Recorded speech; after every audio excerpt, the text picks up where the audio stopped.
ரட்சிக்கப்படுது. அல்லேலூயா. நம்ம நினைக்கிறோம் சத்துருக்களுக்கு நீங்களாக்கி ரட்சிக்கப்படணும், என்னென்னவோ போராட்டம், அவன் பக்கமே போயிடக்கூடாது, என்னென்னவெல்லாம் போராட்டம் நம்ம பண்றோம்ல, அந்த சத்துரு நமக்கு எதிராக வரக்கூடாது அப்படின்னு இருக்காங்க. ஆனா வேதம் தெளிவாக சொல்லுகிறது, துதிக்கு பாத்திரராகிய கர்த்தரை நோக்கி கூப்பிடுவேன், அதனால்தான் என் சத்துருக்களை நீங்களாக்கி ரட்சிக்கப்படுவேன். சேர்ந்து இந்த பாடலை பாடுவோம்.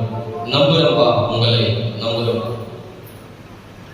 இன்னைக்கு நிறைய பேரை நம்ம நம்புறோம், வழியிலே உங்களை விட்டு போயிடுறாங்க.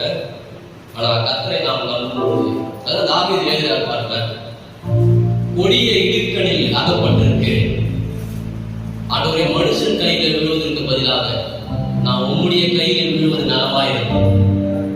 எப்படி எழுதியிருப்பார்? அதனால ஆண்டவரை நம்ம என்ன பண்ணணும்? எப்பவுமே நம்பணும்.